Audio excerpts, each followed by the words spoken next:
चुनावी घमासान के बीच तीसरे चरण का चुनाव महोबा में होना है और यहां की चर्चित सीट यानी कि बुंदेलखंड का कश्मीर चरखारी है।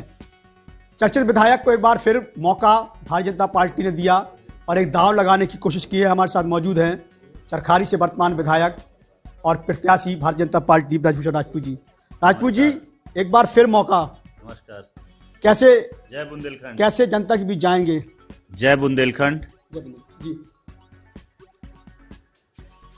सबका साथ, सबका विकास और सबके विश्वास के साथ जाएंगे। विकास किया है और विकास करेंगे का नारा लगा के जनता के बीच में जनता का आशीर्वाद लेंगे, क्योंकि 5 सालों में उत्तर प्रदेश में योगी जी की सरकार ने विकास की गंगा बहाई है। गरीबों के लिए, किसानों के लिए, माताओं के लिए, बहनों के लिए काम हुआ है। उत्तर प्रदेश में सड़कों का निर्माण हुआ है। तो वही विकास के मुद्दे जो जनता चाहती है उसी को लेकर हम लोग जनता के बीच में जाएंगे। कितना आसान मान रहे हैं लड़ाई को? लड़ाई को तो पूरी तरीके से आसान मान रहे हैं। जहां भारतीय जनता पार्टी के प्रत्याशी घोषित हो गए हैं और वहीं दूसरे दल के लोगों को प्रत्याशी नहीं मिल रहे हैं, वो तय नहीं कर पा रहे हैं कि हमें कहाँ के प्रत्याशी को लड़ाना है। वो यही नहीं तय कर पा रहे हैं कि उनके साथ इतने लोगों के साथ उन्होंने गठबंधन कर लिया कि अब गठबंधन में कौन सी सीट चली गई वो खुद ही कंफ्यूज हैं। और अगर अखिलेश यादव जी को अपने कामों पर भरोसा था, वो जब 2017 का चुनाव लड़ रहे थे तो आपको याद होगा तो उन्होंने नारा दिया था, काम बोलता है। वो नारा धड़ाम। उन्हें अपने काम पे खुद ही विश्वास नहीं है। क्यों नहीं है विश्वास? क्योंकि उन्होंने काम नहीं किया, इसलिए तब भी उन्होंने गठबंधन किया था। और अब 2022 का चुनाव आ गया तो आज कह रहे हैं 22 में 22 साइकिल। क्या नारा है उनका? 22 में 22 साइकिल। अब उनका विकास का नारा खत्म हो गया और भारतीय जनता पार्टी विकास की बात कर रही है, भ्रष्टाचार मुक्त की बात कर रही है, गुंडागर्दी मुक्त की बात कर रही है, भूमाफिया मुक्त की बात कर रही है। तो जनता किसके साथ में होगी? जो विकास की बात करेगा, जो उत्तर प्रदेश में स्वच्छ वातावरण देगा, शांति व्यवस्था देगा, जो अपने एजेंडे में जो लिखेगा वो करके दिखाएगा। विश्वास जनता का जीत चुका है। भारतीय जनता पार्टी ने 370 हटाकर राम मंदिर निर्माण कर अपना विश्वास और भी ज्यादा मजबूत कर लिया है। इसलिए 100% भारतीय जनता पार्टी की सरकार उत्तर प्रदेश में पुनः बन रही है। चरखारी में किसको लड़ाई में मानते हैं? किस दल को लगता है कि आप ये हमारे सामने लड़ने के लिए आ रहे हैं? आप बताओ ना, कौन से दल के प्रत्याशी अभी आए हैं? वो तय ही नहीं कर पा रहे चरखारी में किसको लड़ाना है। हमने तो ललकारा था। जो लोग कह रहे थे कि हम उत्तर प्रदेश में सरकार बनाएंगे, जो लोग कह रहे थे कि हमारी वजह से सरकार बनेगी। कहाँ निशाना है? किसकी बात कर रहे हैं? हैदराबाद से ओवैसी आकर उत्तर प्रदेश में चैलेंज कर रहे थे कि हमारी वजह से सरकार बनेगी। तो हमने उन्हें चैलेंज किया था ना कि आपने अगर अपनी मां का दूध पिया है तो चरखारी से चुनाव लड़िए। उत्तर प्रदेश में सरकार बनाने का मुंगेरी लाल का सपना मत देखिए। एक बड़ा दांव ओवैसी खेल रहे हैं, कह रहे अगर सरकार बना ली तो 2.5 साल एससी मुख्यमंत्री, 2.5 साल ओबीसी मुख्यमंत्री और एक डिप्टी सीएम मुस्लिम रहेगा। कितना मतलब मानते हैं इस चीज को? कितना फायदा ले पाएंगे? राजनीति एक गंभीर विषय है, सौंप न देना नादानों को। जो लोग कहते हैं कि मैं लैला हूं, मैं मजनू हूं, कभी कहते हैं हम हमारी वजह से सरकार बनेगी, कभी डिप्टी सीएम। जिनकी मानसिक स्थिति ठीक नहीं है वो लोग उत्तर प्रदेश से वापस अपने हैदराबाद अपने बिल में जाकर बैठो। ओवैसी बेटा, तुम अपने हैदराबाद में जो तुम्हारा बिल है उसके अंदर बैठ जाओ आराम से, कि क्योंकि यहाँ योगी जी हैं और यहाँ योगी जी का बुलडोजर चलता है गुंडे माफियाओं के ऊपर। भारत के इतिहास में आज़ादी के बाद पहली बार ऐसा मुख्यमंत्री उत्तर प्रदेश की जनता को मिला है जिसने गुंडे माफियाओं के ऊपर बुलडोजर चलाया है, उनकी अवैध संपत्तियों को गिराया है और उत्तर प्रदेश में एक जो राम राज की कल्पना वाली सरकार दी है। आप एक बड़ा चेहरा है, ओबीसी एक बड़ा चेहरा है आप नेताओं में। ऐसे में तमाम ऐसे बड़े नेता जो भाजपा से दूसरे दलों में जा रहे हैं, उसका कुछ असर पड़ेगा आपके ऊपर? नहीं, भाजपा का कोई नहीं गया ना जी। कौन गया भाजपा? मौर्य जी चले गए, आपके चौहान जी चले गए, तमाम ओबीसी नेता छोड़ के जा रहे हैं कि पिछड़ों का काम नहीं करा सरकार ने, सुनी नहीं पिछड़ों की। देखिए, जो लोग भारतीय जनता पार्टी की मानसिकता से, भारतीय जनता पार्टी के कैडर के लोग, वो कोई छोड़ के नहीं गया है। इसका फायदा नुकसान है कुछ? आप जो कैडर के लोग, भारतीय जनता पार्टी के जो कैडर के लोग हैं, जो राष्ट्रीय भावना के साथ में काम करते हैं, जो देशभक्ति के साथ में देश को आगे बढ़ाने के लिए काम कर रहे हैं, वो भारतीय जनता पार्टी के साथ में आज भी हैं। और जो राष्ट्रीय हित नहीं चाहते, जो अपना व्यक्तिगत लाभ चाहते हैं, अपना व्यक्तिगत स्वार्थ सिद्ध करना चाहते हैं, जो स्वार्थी किस्म के हो सकते हैं, वो लोग कहीं से आए थे और उन्हें लगा होगा और फिर वो चले गए। कोई नुकसान होगा आपको या फायदा? नहीं, बिल्कुल नुकसान नहीं होगा, कोई नुकसान नहीं होगा, क्योंकि मैं एक लोधी राजपूत बिरादरी से आता हूँ। पिछड़ी जाति में उत्तर प्रदेश में 8.5% लोधी राजपूत है। बैकवर्ड में सबसे ज्यादा संख्या यादव समाज की है 9%, और दूसरे नंबर में सबसे ज्यादा लोधी राजपूत की संख्या है 8.5%।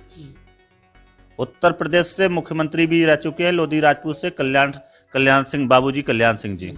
आपको अच्छी तरीके से पता है, लगभग 150 सीटों पे लोधी राजपूत प्रभावित करता है।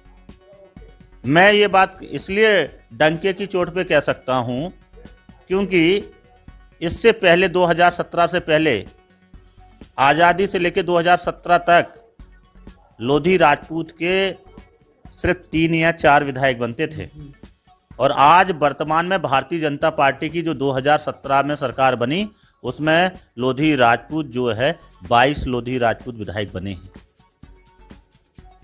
तो कैसे पिछड़ों का हक मिला? ये तो हक मिला है।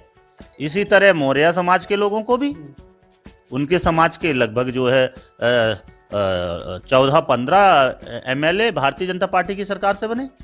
आप मौर्य, सेन, माली, कुशवाहा, जो समाज है, इस समाज के 17-18 एमएलए देना कोई मामूली बात नहीं है।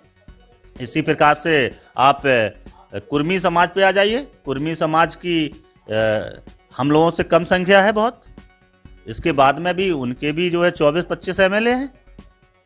आप पाल समाज से आ जाइए तो पाल समाज को भी अधिकार दिया, उनके 3 एमएलए हैं हमारी पार्टी में। आप प्रजापति समाज से आइए तो जो प्रजापति जी गए हैं तो वो हमारी पार्टी से तो बने ना, न सपा से कोई एमएलए था, ना बसपा से कोई एमएलए था, भारतीय जनता पार्टी के इकलौते एमएलए थे ना। आप किसी भी पिछड़े समाज को अगर अधिकार पूर्ण रूप से मिला है तो भारतीय जनता पार्टी के प्रतिनिधित्व करने के लिए दिया था। अगर किसी को व्यक्ति को दिक्कत थी, आप धरना करते, प्रदर्शन करते, अपनी बात रखते। आपने बात ही नहीं रखी। जैसे मेरे भी समाज की एक लड़की थी खड़ाकर में, उसकी हत्या हुई, हमारी सरकार थी, हमने उसकी बात अपने में मुख्यमंत्री जी तक रखी, वो टीवी पे चला। तो हम बात रखेंगे, हमें विधायक तो इसीलिए बनाया जाता है ना। अच्छा, आप हमेशा विवादों में बड़ा रहते हैं, मतलब आपका नाम विवादों से जुड़ता है, तो अब क्या लगता है इस चुनाव में ये विवाद की वजह से कुछ नुकसान होगा या कुछ और इसको और अपना धार देंगे आप? विवाद तो बिल्कुल भी नहीं रहता है इरफान भाई, वो तो आप लोगों की मेहरबानी है, वो आपके शब्दों का खेल है? तो मुझे तो नहीं लगता, अगर मैं किसी भ्रष्ट अधिकारी के खिलाफ में बोलता हूँ और वहाँ पे पत्रकार जगत के लोग ये बोल देते हैं कि आईएएस और आईपीएस को विधायक ने बोले अपशब्द। हाँ, अगर चोर को चोर बोलना गलत है और ये अपशब्दता है तो मुझे ये स्वीकार है। मैं चोर को चोर ही बोलूँगा, और भ्रष्टाचारियों को भ्रष्टाचारी ही बोलूंगा और उनके खिलाफ कार्रवाई भी कराऊंगा, उनसे लड़ूंगा भी। महोबा की जो 2 विधानसभा हैं उसमें चरखारी बड़ी हॉट सीट है, क्योंकि इससे पहले वो वीआईपी रही और अब सियासत में सबसे ज्यादा गर्मी भी रहती है। तो आपके मुकाबले में जो भी आ रहा होगा उसको कैसे पटकनी देंगे? क्या रोड मैप तैयार कर लिया आपने अभी तक? विकास के अलावा और क्या रोड मैप है? क्या क्या कर रहे हैं? जनता के बीच में क्या लेके जा रहे हैं? क्या वादे हैं?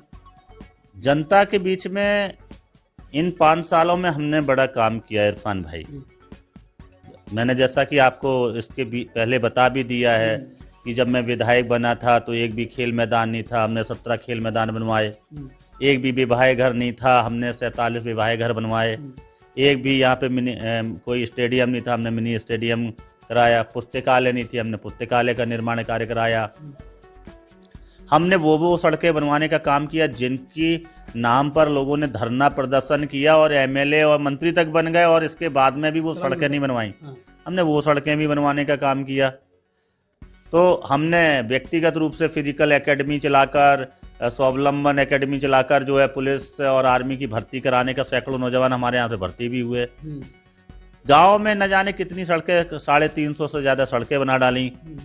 तो काम तो जो किया है। और उसके साथ साथ में अब इस बीच में हमने ये देखा कि एक मन में किसान भाइयों के प्रति दर्द है। ये मुझे लगा कि हमारे किसान भाई जो है जब अब ट्यूबवेल का कनेक्शन लेने के लिए अप्लाई करते हैं तो उनका एस्टीमेट जो बनता है वो 3 से 5 लाख तक का बनता है, 3 लाख से नीचे का नहीं होता है। और जब वो पैसा भी जमा कर देते हैं जैसे तैसे जोड़कर, क्योंकि बुंदेलखंड का किसान जो है आर्थिक रूप से बहुत कमज़ोर है, उधार लेके या कैसे भी वो करता है, तो 6 महीने से पहले, साल भर से पहले उसे सामान नहीं मिलता है। तो अब मेरा यही मन है कि मैं अब विधायक बनने के बाद किसानों की जो फैक्ट्री, उनके खेत होते हैं, उस फैक्ट्री को मजबूत करने का काम करूंगा।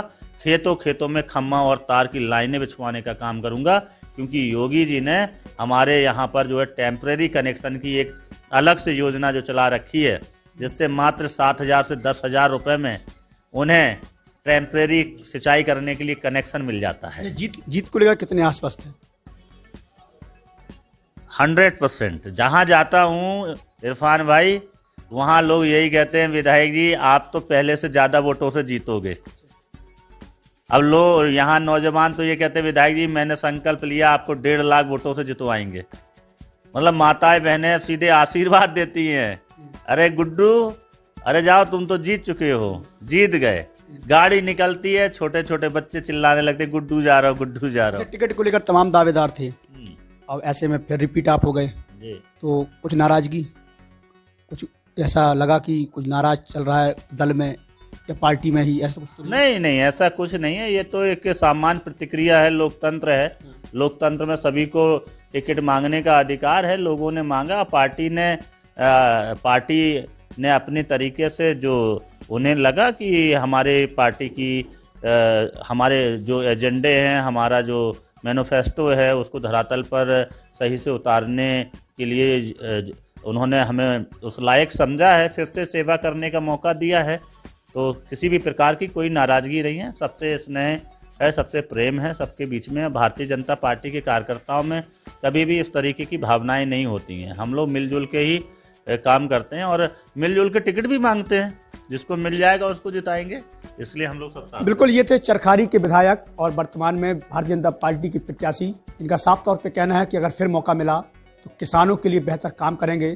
इसके अलावा इन्होंने अपनी दावेदारी को लेकर कहा कि संगठन ने मुझे मौका दिया, इस मौके पर फिर वो एक बार खड़े उतरेंगे। कैमरा इमामी के साथ इरफान पठान, सिटी न्यूज़ उत्तर प्रदेश, महोबा।